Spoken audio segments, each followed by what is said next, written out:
किसी कारणवश हम उस वीडियो में आधे बुक को नहीं पढ़ पाए थे और इसीलिए हम इस वीडियो में इसे कंप्लीट करने की कोशिश करेंगे। वाली झीलें कभी कभी मौसमी होती है। उदाहरण के लिए राजस्थान की सांभर झील। राजस्थान में कौन सी झील है?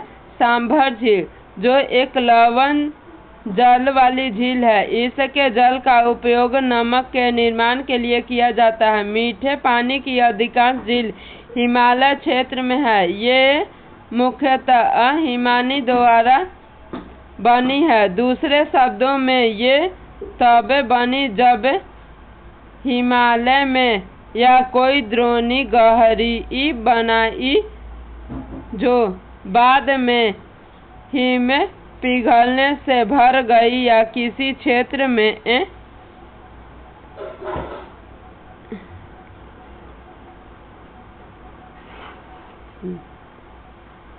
शिलाओं तथा अथवा मिट्टी से हिमानी मार्ग बंद गए। इसके विपरीत जम्मू कश्मीर की बुल्लर झील भूगर्भीय क्रियाओं से बनी है।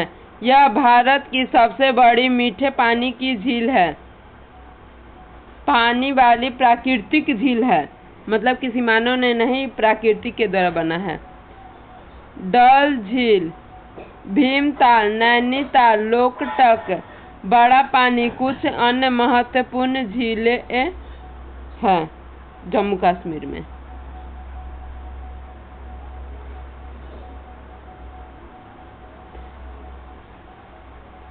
इसके अतिरिक्त जल विद्युत उत्पादन के लिए नदी पर बांध बनाने से भी झील का निर्माण होता है, जैसे गुरु गोविंद सागर भाखड़ा नंगल परियोजना। एटलस की सहायता से प्राकृतिक तथा मानव निर्मित झीलों की सूची बनाएं। आप लोग कमेंट में बता सकते हैं कौन कौन सी हैं।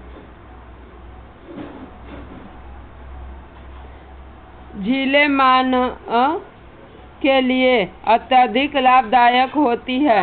इस झील नदी के बहाव को सुचारू बनाने में सहायक होती है। अत्यधिक वर्षा के समय यह बाढ़ को रोकती है तथा सूखे के मौसम में यहाँ पानी के बहाव को संतुलन करने में सहायता करती है। झीलों का उपयोग जल विद्युत उत्पादन करने में किया जा सकता है। ये आसपास के क्षेत्रों की जलवायु को सामान्य बनाती हैं, जलीय परितंत्र को संतुलित रखती है। झीलों की प्राकृतिक सुंदरता एवं पर्यटन को बढ़ाती है तथा हमें मनोरंजन प्रदान करती है।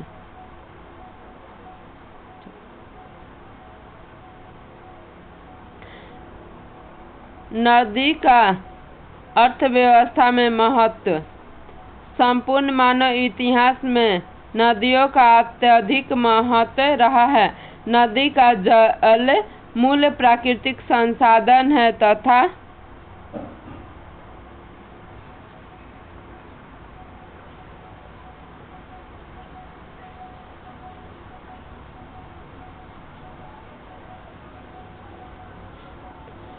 अनेक मानवीय क्रियाकलापों के लिए अनिवार्य है।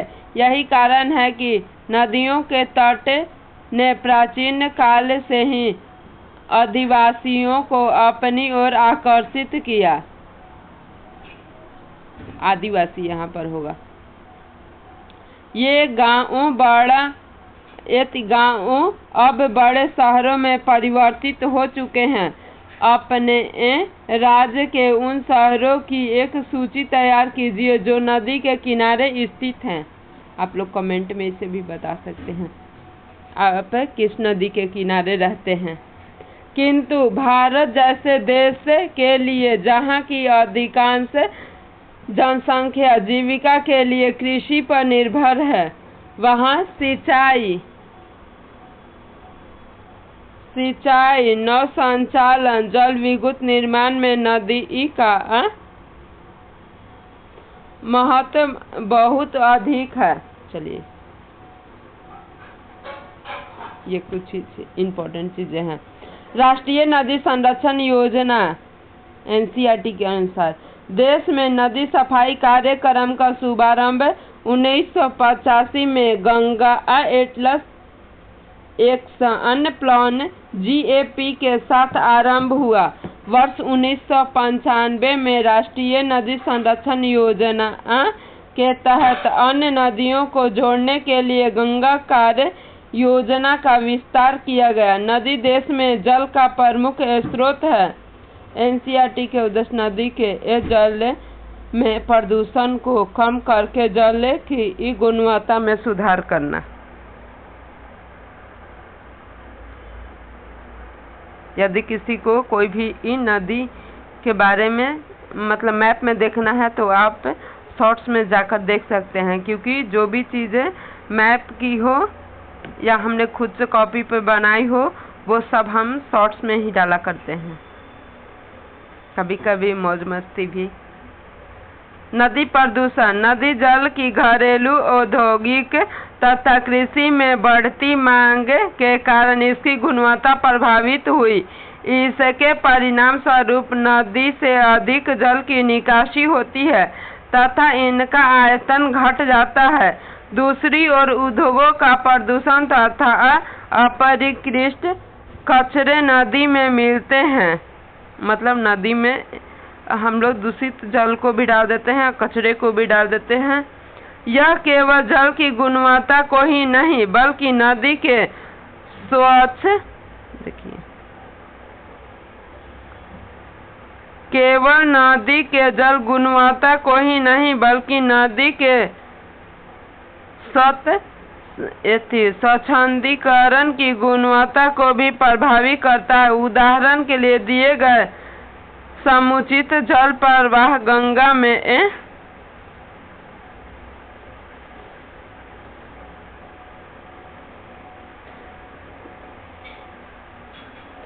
गंगा का जल 20 किलोमीटर क्षेत्र में फैला है। बड़े शहरों की गंदगी को तंतु करके समाहित कर सकता है, लेकिन लगातार बढ़ते हुए औद्योगिकीकरण एवं शहरीकरण के कारण ऐसा संभव नहीं हो पाता तथा अनेक नदियों में प्रदूषण का स्तर बढ़ता जा रहा है। नदियों में बढ़ते प्रदूषण के कारण इनको स्वच्छ बनाने के लिए अनेक कार्यक्रम चलाए जा रहे हैं। चलिए, कितना बड़ा है।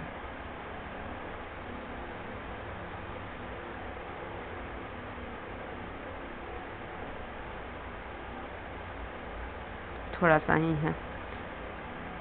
योजना लागू की गई। यदि आपने कभी ऐसा कार्य की योजना के बारे में सुना है, नदी के प्रदूषण जल से हमारा स्वास्थ्य किस प्रकार प्रभावित होता है, बिना स्वच्छ जल का मानव जीवन, इस विषय पर विचार करें तथा अपने कक्षा में एक वाद विवाद प्रतियोगिता का आयोजन करें। चलिए, ये क्लास 9 चैप्टर 3 में कुछ पार्ट बच गए थे जिसे हमने पूरा कर दिया, और जैसे ही 9th का कंप्लीट हो जाएगा उसके बाद हम लोग 10th का करेंगे, और जैसे ही 12 का हो जाएगा उसके बाद हम 6 से क्वेश्चन आंसर कराना चालू करेंगे। कृपया करके आप लोग लाइक और सब्सक्राइब करें और हमारा भी मनोबल बढ़ाएं। आप लोग वीडियो देखते हैं किंतु सब्सक्राइब करना भूल जाते हैं। सपोर्ट कीजिए ताकि क्वेश्चन आंसर आपको फ्री में ही प्रोवाइड किया जा सके, ताकि आप लोग YouTube से ही पढ़ के और आगे बढ़ सकें, बैच लेने की कोई ज़रूरत ना पड़े। ये NCERT और बिहार बोर्ड दोनों के लिए लाभदायक है, और ख़ास करके 9th क्लास वाले बच्चे जो हैं उनको क्वेश्चन आंसर तो ज़रूरी ही मतलब चाहिए होगा, और बाकी एग्ज़ाम के लिए बुक ही ज़्यादा ज़रूरी है। लेकिन 9th हो या मतलब स्कूल वाले जो बच्चे हैं उनके लिए यदि क्वेश्चन आंसर या fill in the blanks, match the following, ये सब जो भी है उनके लिए ज़्यादा ज़रूरी है। इसीलिए सभी लोगों से अनुरोध है कि लाइक और सब्सक्राइब करें और अपने दोस्तों को भी शेयर करें। Thank you.